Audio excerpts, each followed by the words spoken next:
Hey guys, it's Amber here back again with another Manga Haul video. I apologize for the slight kind of delay. This month has been kind of busy, and I actually was waiting on 2 volumes to arrive, so I didn't want to go ahead and make the video and then have these 2 random books go into the next month. The good thing is that June, in terms of new releases, looks like it's actually going to be pretty busy for me. The past month wasn't really. It was just like a few new releases, and then I wasn't able to really pick up anything else to complete the series. Like, my main focus, because I'm complete with like Attack on Titan, my main focus on getting the rest of the volumes will be Spice and Wolf. So I'm just starting to kind of figure out how much money I actually have to spend, as Spice and Wolf is Yum Press, so more expensive volumes. But in terms of future video ideas, I'm still going to keep doing the manga. I'd probably like to possibly do some of these kind of anime to manga comparisons.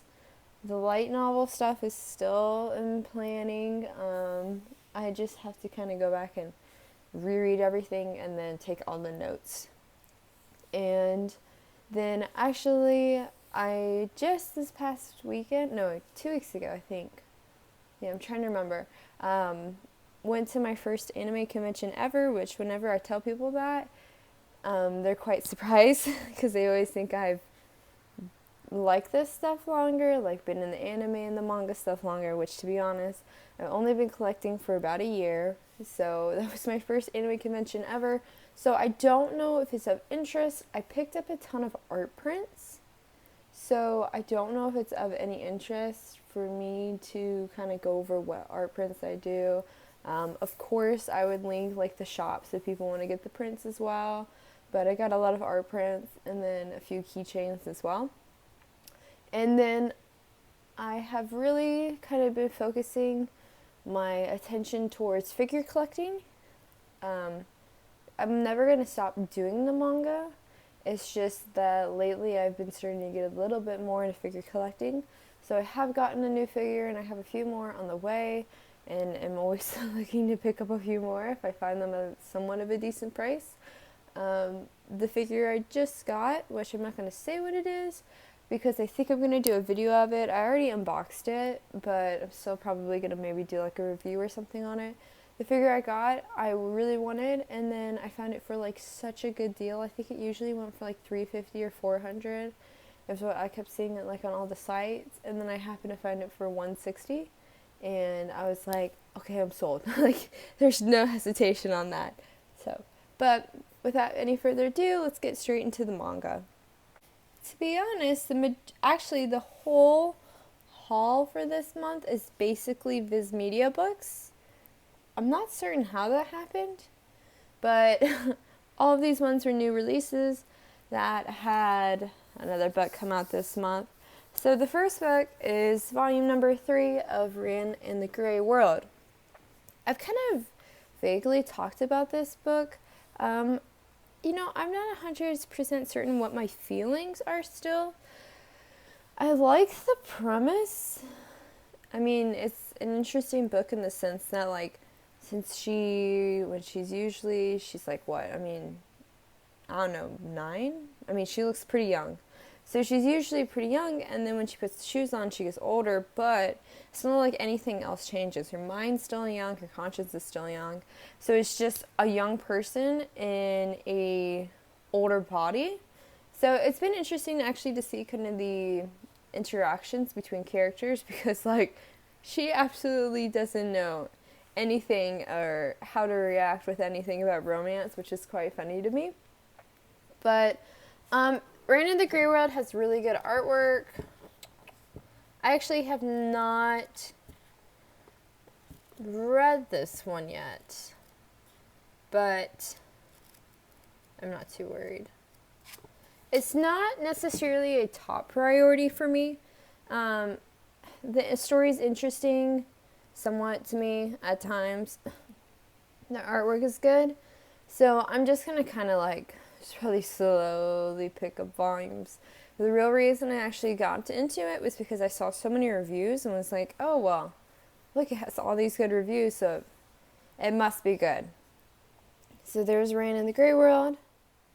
So continuing on with Viz Media, it turns out that the majority of the books that I got this month were shoujo, which I find quite funny. But so I got a new release from Viz Media. I got volume number 1 of Snow White with the Red Hair.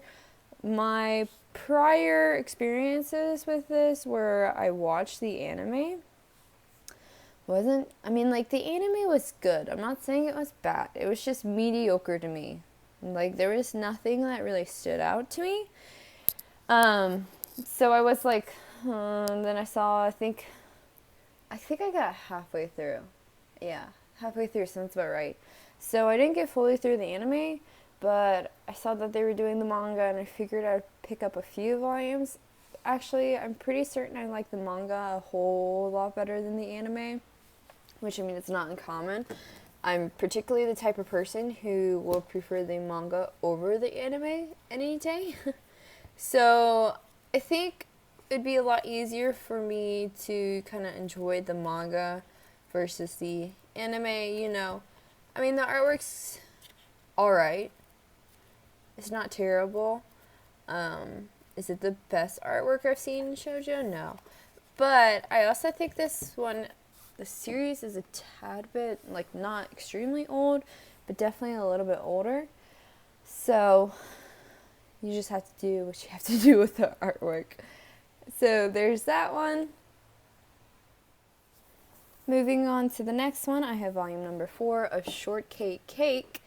This is one that I still have not decided if I'm going to give up on or what. It's like it's my least favorite thing that I've always said.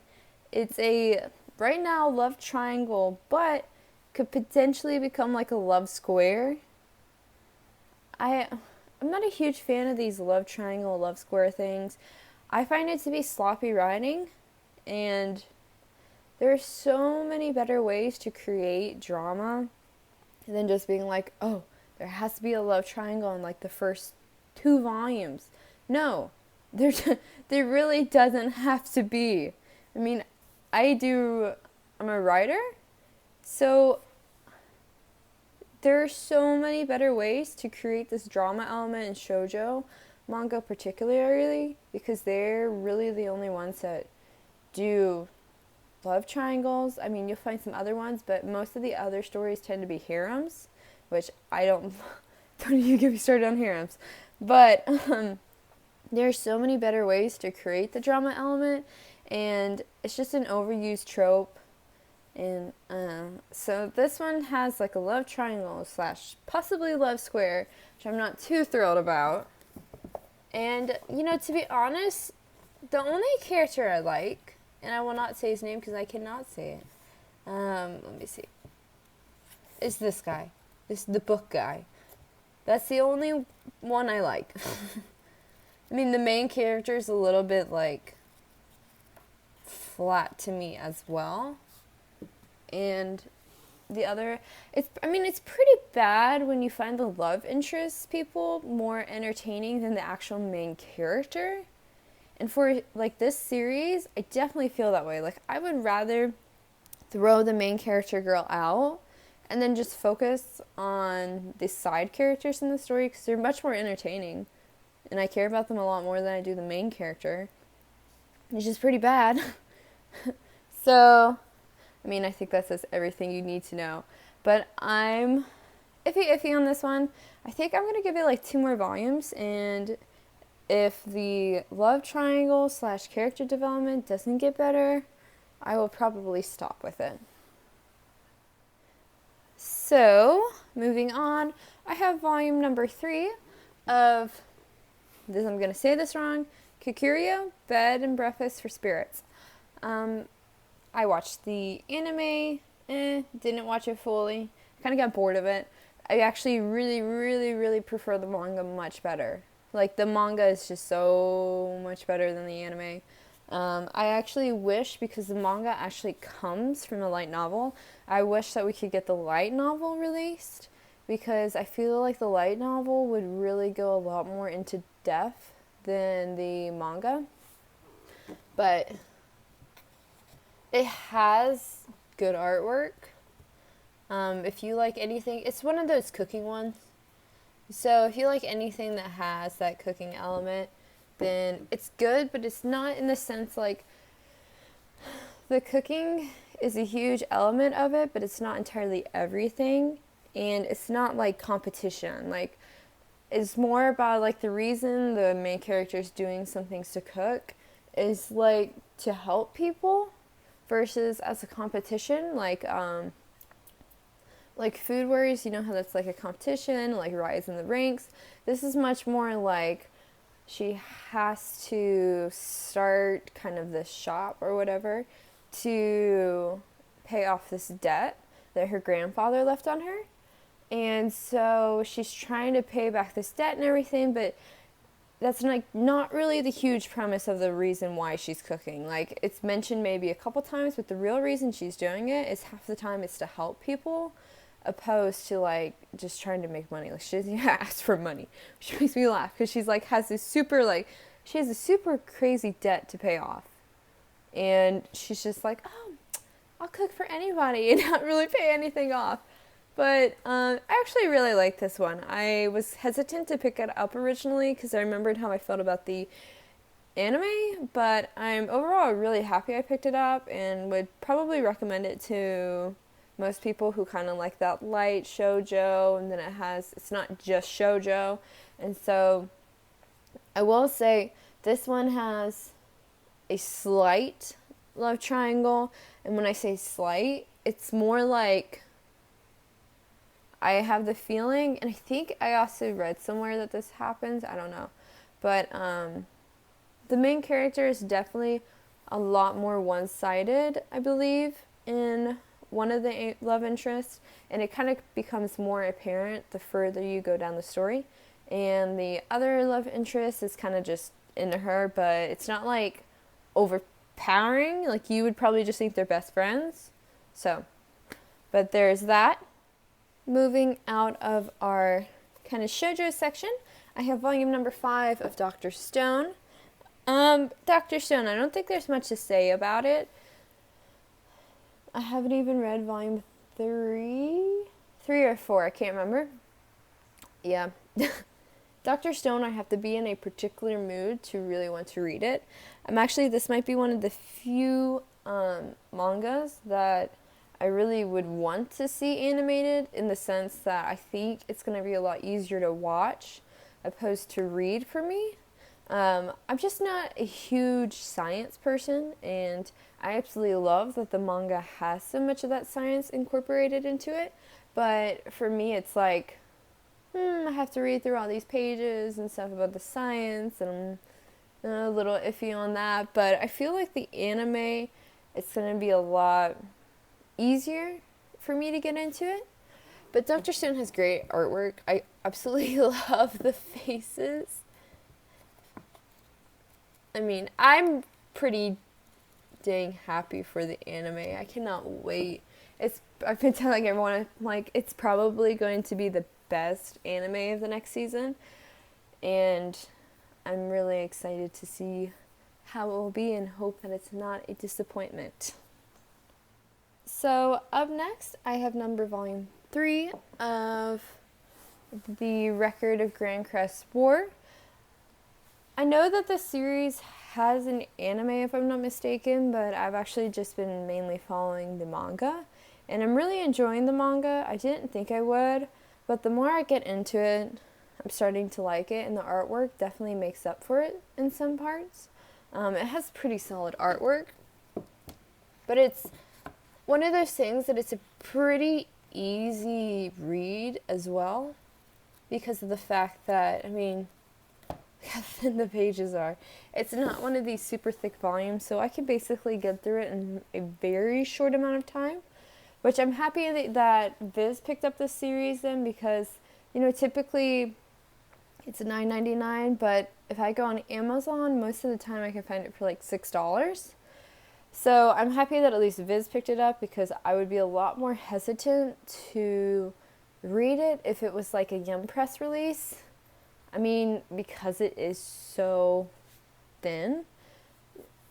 If I'm going to spend like a lot more money on a volume of manga, I want there to be like a reason. Like, you know, I'm always hesitant to spend like a ton of money on these really thin volumes and stuff, because to me that doesn't equal, I don't know how to explain it. It just doesn't, especially if you have like Viz and they're putting out books that are like thick books or thicker books. You kind of sit back and you're like, well, I only had to pay X amount, like whatever, $9.99, and then if you're doing Yum Press, you're spending like close to $14. I'm sorry, that just doesn't make sense to me all the time. But so there's that. It's definitely not a need. Like, you don't need this series, but at the same time, it's still a good series. So we're going to wrap this manga haul up with probably one of my favorite series. Yeah, it's probably up there. Actually, it is up there. So I have volume number 10 of Requiem of the Rose King. So this is actually marketed as shoujo, but let me tell you, it is definitely not shoujo. I honestly have no idea how this story does not have explicit marked all over it. I mean, it started out like a little bit lighthearted, but it's definitely a very dark story, a very explicit story. Yeah, I'm just so surprised when I picked this volume up. I was like, oh wow. So, Requiem of the Rose King, probably out of my whole collection, I'd put it in my top 5. I absolutely love the story. It's kind of like a take on a Shakespeare play, if I'm not mistaken. I can't remember. But it is about, like, gosh, give me a second. Oh, like, Richard, there you go. Richard and stuff. And it's about Richard, and he's born basically as a demon. And I took the book away because I'm trying to find a page that I can show that is not too terribly explicit. Maybe if I just quickly flip through it. So, yep. I mean, it has pretty nice artwork. I prefer it because I really enjoy historical type of, like, when I was reading a lot, I always read historical opposed to anything else. So I enjoyed it in the sense that it has historical elements, but it's definitely not this like feel good, happy type of manga. It's very dark. I was able to skip over most of the explicit stuff, but like I said, I'm so surprised that this book does not have some type of explicit mark, because there's some books that I have that have explicit marks, and I'm like, honestly, why is there this mark? And then I read a book like this and like, oh my gosh, where is the mark? So yeah, but Requiem of the Rose King, I definitely suggest, even though it's marketed as shoujo, it is definitely not. I don't even know why it's marketed as shoujo. It's not shoujo at all.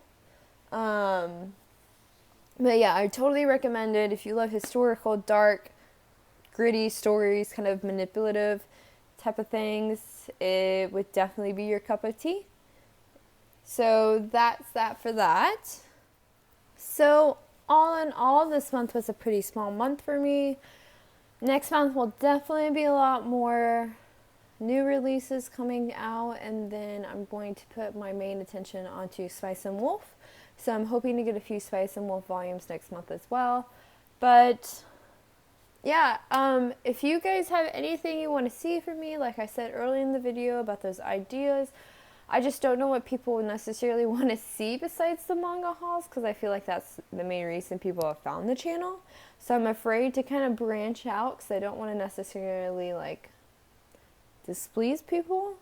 So if you have any suggestions, or if you want to see the things that I recommended earlier, please let me know, because I'm fine with doing it. I just have to find some time to do it, actually. But yeah, so that's this for this month. Thank you guys so much for the support I've been getting. I've been really surprised. Like I've said in like every video, I literally thought that this would just be like me talking to a camera and I wouldn't have that big of a following. So just the fact that I got like over 100 subscribers really means a lot to me. But I hope you guys have a good rest of the day. And if you like the video, you can like and subscribe, but if not, don't worry about it. But have a good rest of the day, and I will see you next video.